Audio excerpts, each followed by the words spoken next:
Pelebaran jalur nasional Pantura di wilayah Kabupaten Tuban sepanjang 90 km terus dilakukan secara bertahap.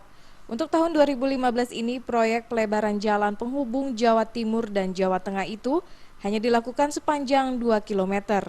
Sejak dimulai bulan Mei lalu, proyek Kementerian Pekerjaan Umum dari Anggaran Pendapatan dan Belanja Negara ini baru memasuki tahap pengerukan tanah di sisi kanan dan kiri. Capaian ini bisa dibilang masih jauh dari target yang ditentukan, sehingga dipastikan proyek pelebaran tidak akan rampung saat musim mudik lebaran. Meski hanya pelebaran di samping kanan dan kiri jalan, tapi proses pengerjaan proyek cukup mengganggu arus lalu lintas. Lalu lalang pekerja dan alat berat serta kendaraan proyek membuat jalan kerap ditutup sementara.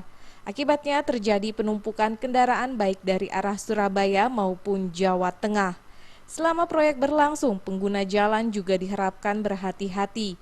Kontraktor mentargetkan pengerukan dan pemerataan di samping kanan dan kiri jalan rampung sebelum musim mudik. Proyek akan dilanjutkan kembali setelah musim mudik usai. Untuk lebarnya sendiri? Lebarnya 2,5 kiri kanan ya. Jadi nanti totalnya jalan jadi 11,5. Ini diperkirakan selesai kapan, Pak? Desember harus selesai semua.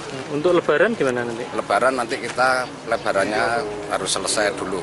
Setelah lebaran kita baru kerja lagi untuk CTB-nya sama pengaspalan. Jalur Pantura Tuban menjadi salah satu jalur pilihan pemudik dari Jawa Barat dan Jawa Tengah yang hendak menuju Jawa Timur.